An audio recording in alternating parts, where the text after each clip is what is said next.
For centuries, Russia has carried a strange kind of confidence into war. The belief that even if strategy fails, even if commanders blunder, even if the enemy fights harder than expected, there is still one force that will eventually tip the scales. A force that doesn't need ammunition, doesn't need fuel, doesn't need reinforcements. A force that arrives on schedule every year and has humiliated some of the most feared armies in history. It has a name that sounds almost like a legend, a myth, a character from a war story told around a fire. And yet it is as real as death itself. General Winter. But in Ukraine, Russia is not defending its homeland like it did in the stories it loves to tell about itself. Russia is invading. Russia is advancing. Russia is trying to force its way forward through hostile ground under constant observation. And that changes everything, because when you're the attacker, winter is no longer a shield. It becomes a trap. It becomes a slow executioner. And in the last stretch of fighting around key sectors in eastern Ukraine, there's growing evidence that the cold is not just making the war harder for Russian troops. It is killing them. Not because winter is unbeatable. Not because armies can't fight in the cold. Ukraine is fighting in the same weather. The difference is preparation, logistics, and leadership. And reports coming out of the front suggest that Russia's offensive posture is colliding with a reality it cannot outshoot. Frozen ground, failing supply lines, broken vehicles, exhausted infantry, and commanders who appear willing to sacrifice men simply to keep pressure on the map. As Russia pushes around areas like Pokrovsk and Myrnarad, the battlefield is being shaped not only by drones, artillery, and trenches, but by the temperature itself. Because cold doesn't just freeze hands and feet. It freezes engines. It freezes fuel. It freezes mud into concrete. It turns movement into suffering. It turns minor injuries into death sentences. And when you combine extreme cold with an army already struggling with morale and medical evacuation, winter becomes a multiplier of failure. The most dangerous part is that the cold doesn't announce itself like an explosion. It doesn't come with a warning siren. It doesn't arrive in a single moment. It works slowly, patiently, like a predator that doesn't need to chase. A soldier loses feeling in his toes, then his fingers. Then he stops being able to reload properly. He stops being able to grip his weapon. He stops being able to move quickly. And once you can't move quickly on a front line filled with drones and artillery, you are no longer a soldier. You are a target. And in the Russian assault system, where many attacks depend on infantry being pushed forward through exposed terrain, winter is turning those assaults into something darker, because it's one thing to be sent into danger with a chance of survival. It's another thing to be sent into a frozen field where the ground can't be dug, the wounded can't be moved, and the only warmth comes from fire you're not allowed to light, because it would make you glow like a beacon on thermal optics. That's the nightmare of winter warfare in the drone age. In past wars, soldiers could burn wood, light stoves, huddle around heat. In this war, a heat signature can be a death warrant. A small fire at night isn't comfort. It's a signal flare. And even in the day, the moment a unit stops moving, the moment it clusters, the moment it tries to stabilize, it becomes easier to spot from above. So Russian soldiers trapped in freezing positions face a choice no human should have to make. Freeze quietly or warm up and risk being hunted. And what makes this even more brutal is the way winter interacts with Russia's logistics. Cold weather doesn't just punish the men. It punishes the machines that are supposed to keep them alive. Vehicles stall. Batteries drain. Engines refuse to turn. Tires lose grip. Roads become traps. And supply convoys, already vulnerable, become slower, more predictable, and easier to hit. That means fewer hot meals, fewer medical supplies, fewer rotations, fewer opportunities to move the wounded out before they die. This is why winter doesn't just weaken an army. It exposes the truth about it. A well-supplied force can survive winter. A poorly supplied force is consumed by it. And reports from Frontline suggest that many Russian assault troops are being sent forward with limited winter gear, limited rations, and minimal shelter, expected to endure conditions that even disciplined professional armies would treat as an emergency. The cold becomes a second enemy that can't be negotiated with, can't be bribed, and can't be intimidated. It simply takes what it is owed. And while Russia has long treated winter like a mythic ally, it's now facing the most humiliating reversal imaginable. General Winter is fighting against Russia, not for it. Because when you are the attacker, the cold does not slow down the defender. The defender is dug in. The defender has stockpiles. The defender has shelters. The defender knows the ground. The defender can rotate troops, reinforce positions, and use the weather as concealment. But the attacker has to move.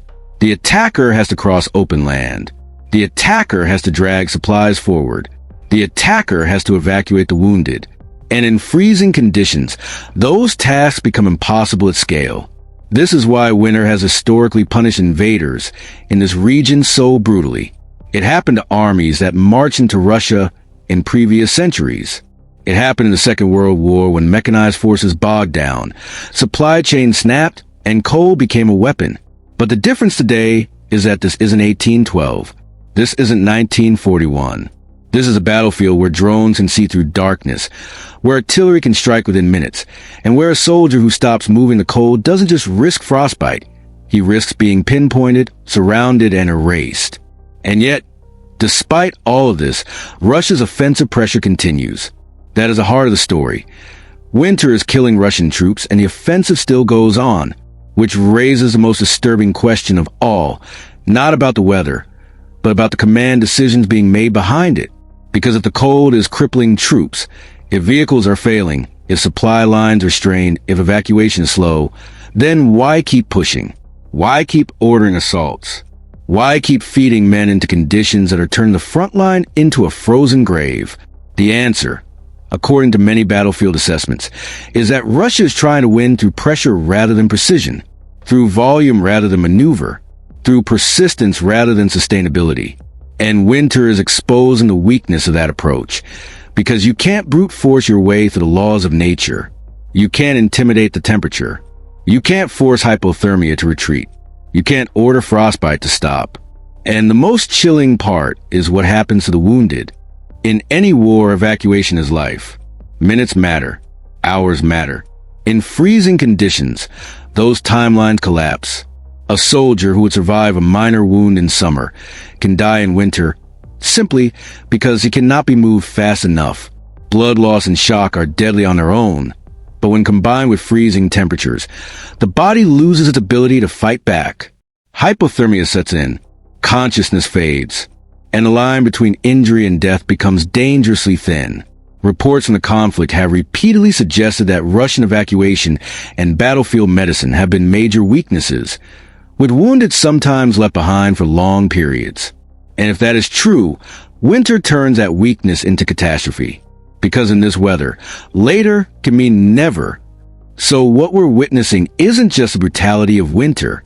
It's the brutality of a system where soldiers are treated as expendable, where the wounded are liabilities, and where the battlefield itself becomes a filtering process, not just for strength, but for survival. This is the betrayal of General Winter. Not that winter suddenly became cruel. Winter has always been cruel. The betrayal is that Russia believed winter would punish its enemies again, while forgetting that winter punishes whoever is unprepared, and whoever is forced to suffer in the open. And in this war, Russia is the one forcing its own troops into the open. Now, if you're new here and you want more breakdowns like this, the kind that explain not just what's happening on the map, but what's happening to the men on the ground, make sure you subscribe. Because in the next part, we're going to go deeper into what winter warfare actually looks like in this conflict. The collapse of assaults, the hidden role of drones and thermal imaging, and the horrifying reality of how cold weather turns minor wounds into mass casualties. And most importantly, we're going to look at why this winter may be doing more damage to Russia's frontline effectiveness than Ukraine's firepower itself. Now, to understand why this winter is hitting Russian troops so hard, you have to understand what cold does to an army before a single shot is fired. Because winter warfare isn't just, it's cold out there. Winter warfare is the slow destruction of capability. It turns simple tasks into impossible ones. It makes every mistake permanent. And it punishes the attacker more than the defender every single time. When a unit is dug in with proper shelters, supply routes, and rotations, winter becomes uncomfortable, but manageable. But when a unit is advancing, exposed, under drone surveillance, and operated with weak logistics, winter becomes something else entirely. It becomes a second battlefield. And in many places across the Eastern Front, Russian troops are now fighting on both battlefields at once. Cold attacks the body first. Fingers lose dexterity. Hands stop working. A soldier can't reload quickly. Can't clear a jam. Can't properly grip a weapon. Boots stiffen. Socks freeze. Toes go numb. Then the numbness turns into pain. Then the pain disappears. And that's when it becomes dangerous. Because the body is no longer warning you. It's shutting down. This is how frostbite starts. Quietly, invisibly, and with the kind of cruelty that doesn't feel real until it's too late. But frostbite isn't even the worst threat. Hypothermia is. Hypothermia doesn't just make you cold. It makes you stupid. That's the terrifying part. Your decision-making collapses. Your reaction time slows. You become clumsy. You stop thinking clearly. And on a modern battlefield, where drones can strike in seconds and artillery can respond in minutes, even a slight delay in judgment can mean death for an entire group. That's why winter doesn't just kill. It creates mistakes. It forces mistakes. And mistakes in war multiply. Now add exhaustion. Because cold steals energy. The body burns calories faster just to stay warm. A soldier who is underfed, dehydrated, and sleep-deprived in freezing conditions begins to break down in a matter of days. And if supply lines are unstable, if hot food is rare, if dry clothing isn't available, if rotations don't happen, the unit starts to rot from the inside. Not metaphorically, literally. Skin breaks down. Infections spread. Feet swell. Trench foot returns like something pulled out of a century-old nightmare. And once that happens, the front line becomes filled with men who are technically alive, but no longer combat effective. And that's the part most people miss. Winter doesn't need to kill everyone. It only needs to degrade the army enough that it can attack properly. It only needs to slow assaults, reduce coordination, increase injuries, and make morale collapse. At that point, the offensive dies without the defender even needing to destroy it completely. This is why reports describing Russian offensive potential degrading in winter conditions matter so much. Degrading doesn't mean collapsing in one day. It means the system is losing strength, losing momentum, losing the ability to sustain pressure.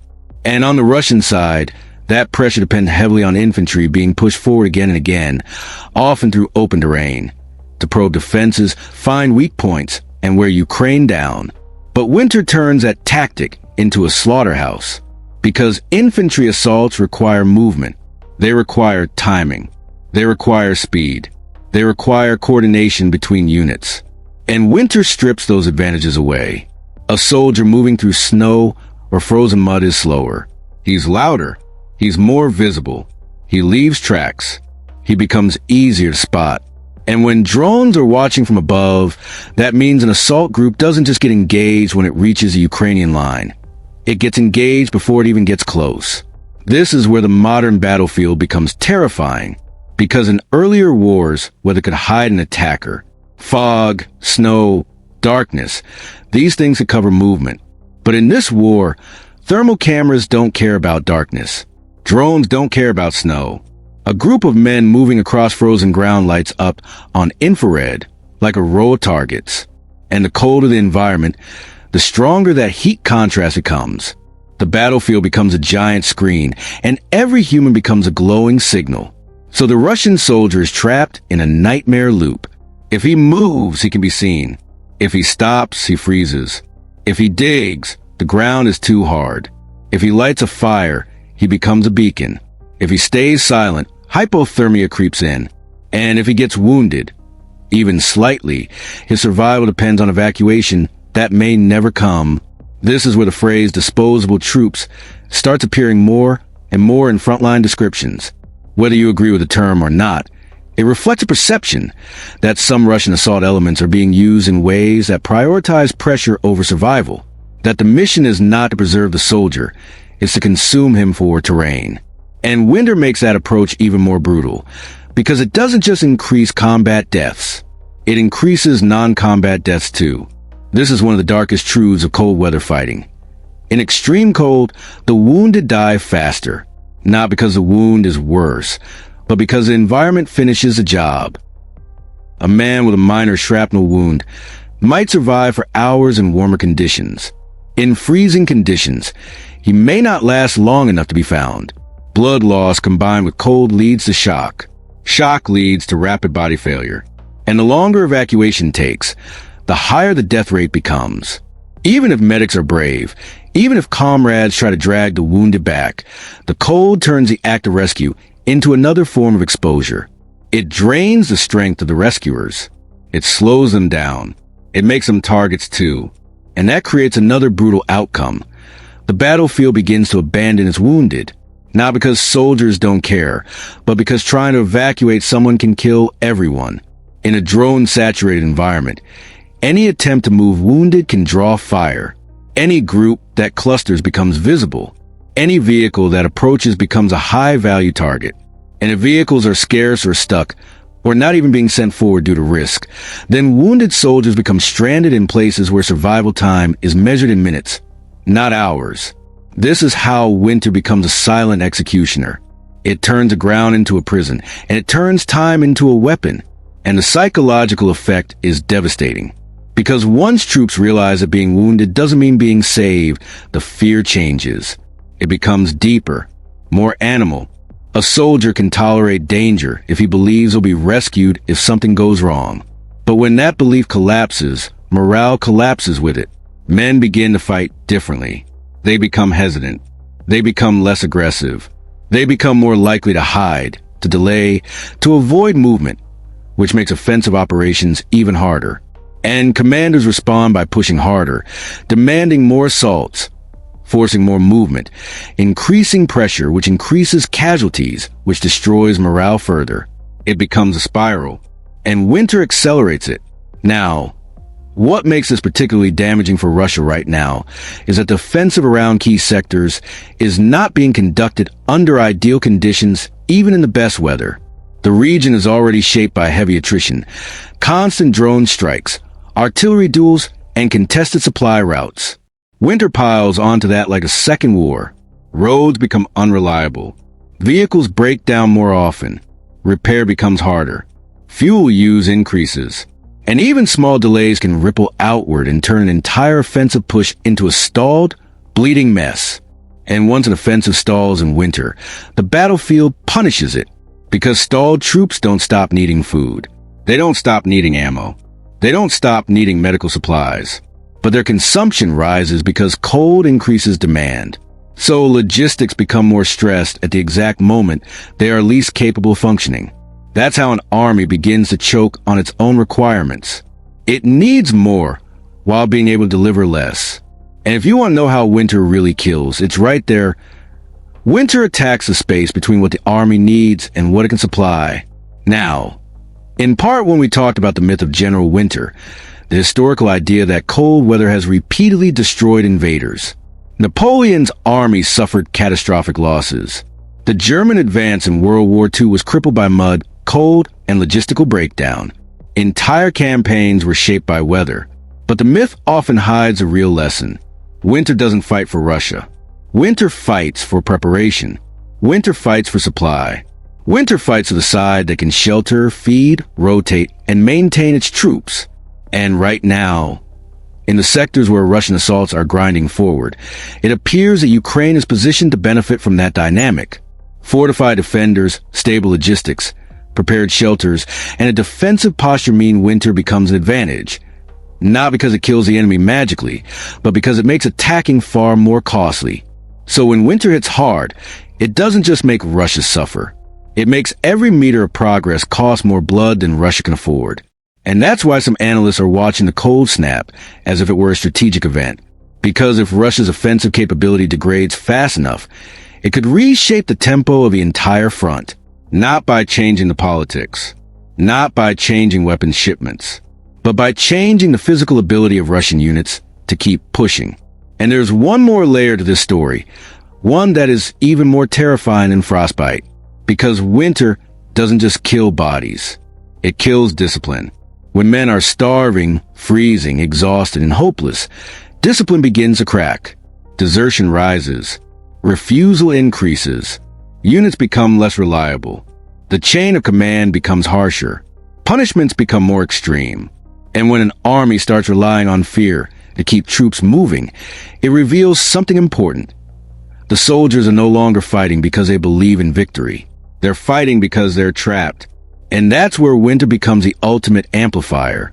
It doesn't create these problems. It exposes them and magnifies them until they can't be hidden. Russia's commanders may be able to hide casualty numbers from the public.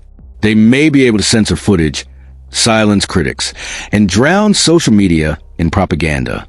But there is one enemy they cannot censor: the cold. Because winter leaves evidence everywhere, in frozen uniforms and stiffened fingers, in abandoned weapons half buried in snow, and in bodies that never make it back. And this is where the story takes a darker turn, because what winter is doing to Russian troops on the front lines isn't just uncomfortable, and it isn't just slowing down the offensive. It's rewriting the rules of survival. In warm weather, a wounded soldier still has a chance. Even if evacuation is delayed, even if medics are overwhelmed, the body has time. The clock ticks slower. The blood still flows. The heart can keep going long enough for rescue. But in freezing conditions, time becomes brutal. The wounded don't just bleed out, they freeze out. And what makes this so horrifying is that many of the injuries described in Frontline reports aren't even the kind that should kill. A minor shrapnel cut, a bullet graze, a leg twisted while sprinting through a crater, a hand damaged by a drone blast. In any normal army and in any normal war, these are survivable. But here's the reality. Winter turns survivable wounds into death sentences. Because when your body is already burning calories just to stay alive, when your hands are numb, when your clothing is wet, when your blood pressure drops from cold exposure, the body loses its ability to compensate. The shock comes faster. The exhaustion comes faster. The collapse comes faster. And that means the battlefield is producing a special kind of casualty. Not killed by Ukraine directly, but killed because Russia's system failed to protect its own men. Now you might think, surely Russia has evacuation plans. Surely there are vehicles, medics, supply routes. And yes, on paper, they do. But paper doesn't move through snow. Paper doesn't survive FPV drones. Paper doesn't fix a frozen engine at -14 degrees Celsius while artillery is falling nearby. So what happens in reality is something far more primitive. The wounded are dragged, or carried, or left behind. And when the cold is this harsh, being left behind isn't just abandonment. It's execution by weather. That's why those frontline comments about soldiers freezing to death while waiting for evacuation hit so hard. Because it reveals something terrifying. There are places on the front where Russian troops don't just fear being killed. They fear being wounded. Because a wound means you're no longer mobile, no longer able to keep up, no longer able to retreat quickly. And in this kind of winter, immobility is lethal. Now, here's where General Winter becomes a strategic weapon for Ukraine, without Ukraine needing to fire a single round. Because every time Russia pushes assault troops forward in winter conditions, it's not just risking combat casualties. It's risking irreversible attrition. And attrition is the kind of loss that doesn't show up on a map immediately, but eventually it destroys an army's ability to function. Think about it like this. A soldier killed in battle is removed from the system. The unit grieves, replaces him, moves on, but a soldier who freezes and suffers severe frostbite might survive, yet be permanently disabled. Fingers amputated, toes lost, feet ruined, nerve damage that never heals. That soldier is removed from the war too, but he also becomes a medical burden, a morale symbol, and a reminder to everyone else of what's waiting for them. In other words, winter doesn't just kill troops. It creates survivors who carry horror back into the army, and that spreads fear, because fear travels faster than bullets. Now let's talk about equipment, because this is another silent killer. Cold doesn't just destroy bodies, it destroys machines. Vehicles struggle to start, batteries drain, fuel thickens, lubricants fail, hydraulics become sluggish, tracks slip, tires lose grip, metal contracts, plastic cracks, weapons jam more frequently, optics fog, radios malfunction. And in a modern combined arms war, where timing is everything, this kind of friction is fatal. A stalled vehicle isn't just an inconvenience. It's a target. An immobilized truck becomes a beacon for drones. A frozen APC becomes a tomb if it's hit. A broken supply convoy means units at the front run out of ammunition, run out of food, run out of dry socks. And in winter, socks are survival equipment. This is why logistics is the true war. You can have the biggest army in the world, but if you cannot feed it, fuel it, warm it, and rotate it, winter will eat it alive. And the deeper Russia pushes into contested territory, the more stretched those logistics become. Which brings us to one of the most brutal realities of this war. Russia is often trying to attack with a system that behaves like it expects to defend. It expects to have time. It expects to have space. It expects to have depth behind the line. But in Ukraine, Russia is fighting forward into a zone where drones hunt supply lines like predators. And when you're being hunted, you don't get to build comfort. You don't get to build stability. You get cold, hungry, exhausted men, and you get them fast. And then commanders demand movement. More assaults, more pressure, more bodies. And winter punishes every single one of those decisions. Now, there's another factor that winter amplifies. Morale collapse. Morale is fragile. It's not about ideology. It's not about speeches. It's about whether a soldier believes he has a chance. And the moment soldiers believe they're being sent forward to freeze and die, not for victory, not for defense, but simply because the machine needs bodies, that's when morale stops being morale. It becomes survival instinct. And survival instinct doesn't care about orders. It cares about heat. It cares about food. It cares about life. So what happens? Men hesitate. Men avoid open ground. Men delay. Men pretend they didn't hear orders. Men stop volunteering. Men stop believing. And that forces commanders to choose, either pull back and regroup or enforce obedience through fear. And that's when things get ugly. Because armies that fight through fear don't become stronger. They become brittle. They break suddenly. And winter is the hammer that tests them. Now, here's the most chilling part of all of this. In the past, Russia benefited from winter because it was defending. It could retreat into depth, shelter its troops, rotate units, and let invaders collapse from exposure. But in Ukraine, Russia is the one in exposed positions. Russia is the one in open terrain. Russia is the one that has to advance across frozen fields under drone surveillance. And Ukraine, the defender, can often do what Russia used to do. Hold, wait, let the attacker suffer. Let the weather drain him. Let mistakes multiply. Let exhaustion do half the work. And when the attacker is weak enough, strike. This is what makes the winter dynamic so strategically dangerous for Russia. It's not just causing losses. It's creating windows. Windows where Ukrainian counterattacks become more effective. Windows where Russian assaults lose coordination. Windows where Russia's operational tempo collapses. And the most frightening thing for Moscow is this. Winter doesn't just delay an offensive. Winter can kill it completely. And once an offensive dies, you don't simply restart it.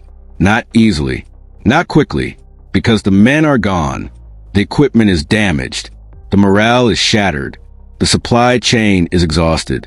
And the enemy has had time to reinforce. That's why the winter battlefield isn't just a season. It's a countdown.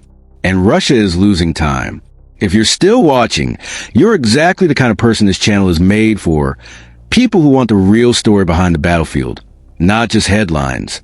So hit like, subscribe, and turn on notifications, because the next part gets even darker. And I want to ask you this. Backhand index pointing down, do you think winter is now Ukraine's biggest ally? Or do you think Russia will adapt and overcome it like it did in history? Drop your answer in the comments. I read them all.